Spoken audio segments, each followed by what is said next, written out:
Have you ever felt that? That kind of invisible weight. Not like, a heavy bag you're carrying, but something deeper. Definitely. Something in your chest, maybe. Exactly. Like maybe old hurts or things left unsaid, anxieties just sticking Or around. sort of hang there. It's this weird drag on your energy, isn't it? Yeah. It can totally wear you out, but you can't quite put your finger on it. And you might not even notice how much it's costing you. Right. Until you imagine, just for a second, what it might feel like to, set it down. That's a powerful thought experiment right there. And that's actually what we're doing today. We're diving deep into this whole idea of letting go. Big topic. A huge one.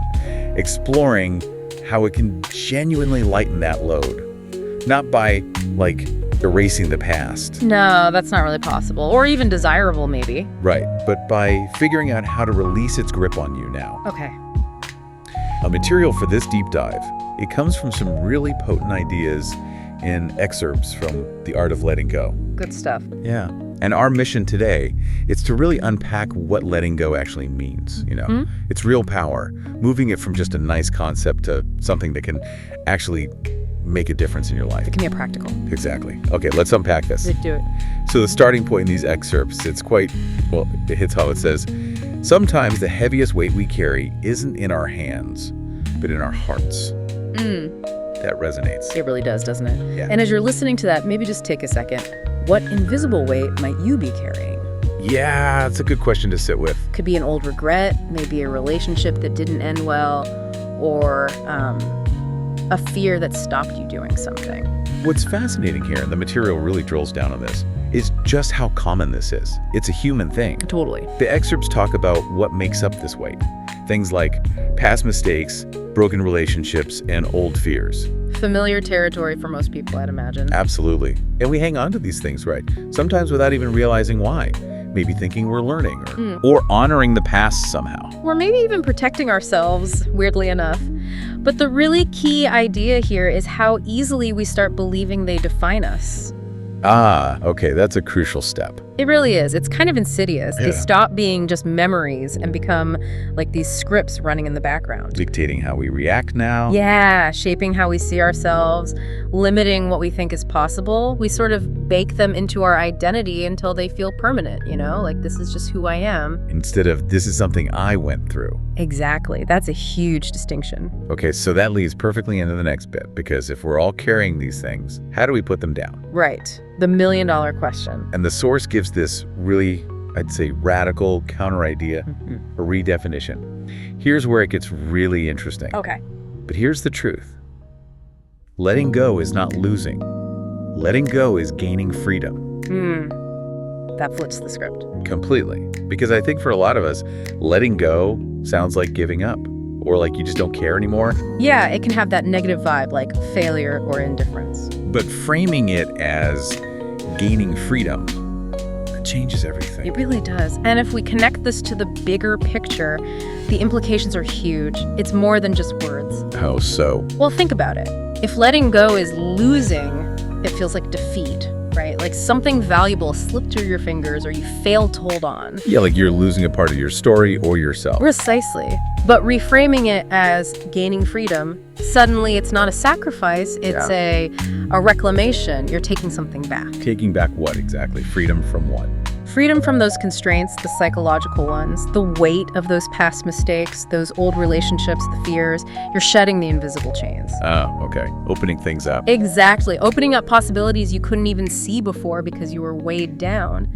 The material sort of hints that our resistance, why we find it so hard sometimes, is often tied to that feeling of loss. Like we should hold on to the pain, almost like it's loyalty. Oh, interesting. Loyalty to the past experience. Yeah, something like that. But the real insight is that letting go isn't losing a part of you.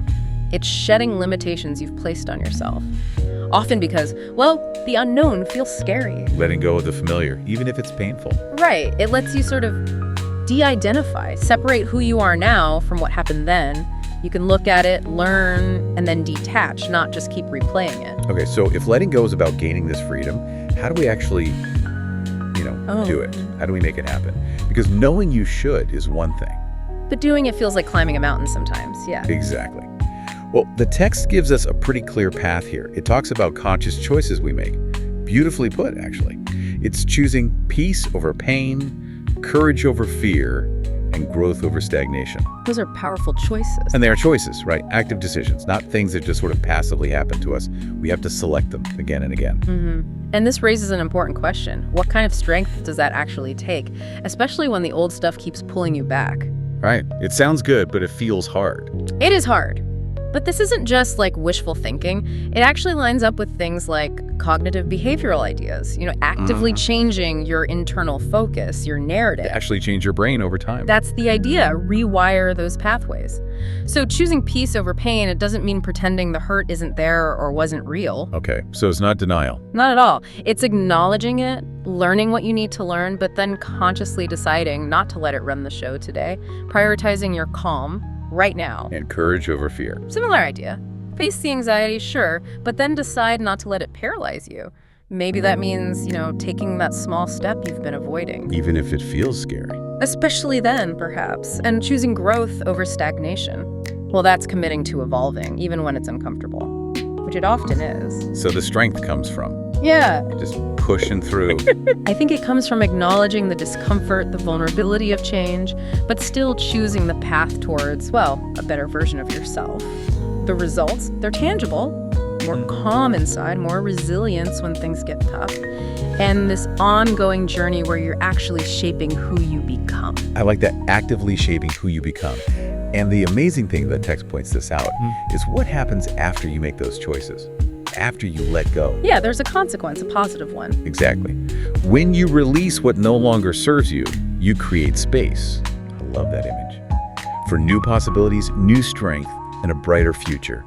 Creating space. That imagery is so important. It really is. Like, think of a cluttered room, right? Full of old stuff, maybe stuff that brings up bad vibes. How much room is there for anything new? For people? For just breathing? Not much. It feels stifling. Well, it's the same inside us, isn't it? This isn't just some abstract idea. No, it's very real. And expanding on that idea of space is key. It's not just emptiness. It's like fertile ground. Okay, fertile ground for what? Well, when you let go of those old stories, those stuck emotions that need to constantly defend your past, you're making room for something better to grow. Like what kind of new possibilities? Could be anything, really. Maybe finding the clarity to finally start that project you put off because of old fears. Or maybe approaching new relationships differently. Exactly, without projecting old hurts onto new people. Maybe finding a new career path because you let go of limiting beliefs about what you can do. The space allows for more authenticity, And the new strength part. Yeah. How does letting go build strength? Seems counterintuitive almost. But it makes sense if you think about it. When you consciously face the discomfort, the vulnerability of releasing something familiar, even if it's painful, you build resilience. Okay. You learn you can handle it. You learn you can survive change, that you're adaptable, you build trust in yourself, and that paves the way for a brighter future. You can meet challenges, opportunities with fresh eyes. You're not stuck in that loop of the past. It's real personal evolution. Okay, wow. So as we kind of start to wrap up this deep dive, let's just quickly pull those main threads together. Good idea. We started with that feeling, the invisible emotional weight. The past mistakes, relationships, fears, stuff we all know. The baggage. Then we hit that key reframe.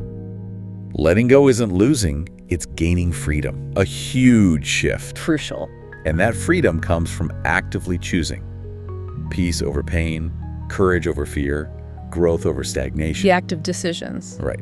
And when we make those choices, we create that vital space inside for new things, new strength, a brighter path forward. These aren't just nice thoughts. They're really practical tools for your life, for your growth. Absolutely. And maybe the single most important takeaway, the one image to hold on to, comes from that brilliant analogy in the source. Remember, your past is a place of reference, not residence. That's powerful. It really is. If you really let that sink in, it can change how you approach, everything. So what does this all mean for you listening right now? Well, that metaphor, it's just so potent, isn't it? It changes your whole relationship with your own history. How do you see that working practically? Treating the past as a reference. Well, it means you acknowledge it, right? You learn from it. You see how it shaped you. You visit the library, take notes. Exactly.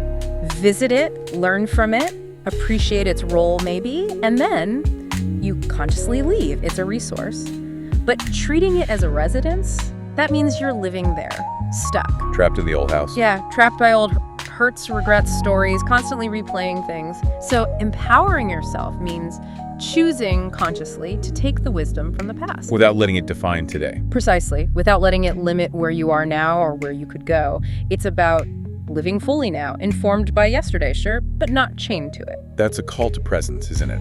And Yeah. to taking charge. Absolutely. Agency. So, as you go about your day, maybe hold on to that final encouragement from the excerpts. So breathe, let go, and rise into the life you deserve. A beautiful closing thought. It really is. And maybe just mull this over. What's one small thing, maybe just one tiny thing you could choose to just breathe out right now, let go of, to make a little more space? Could be anything. A small judgment, a worry. Yeah, maybe a lingering self-doubt or some obligation that just doesn't fit anymore.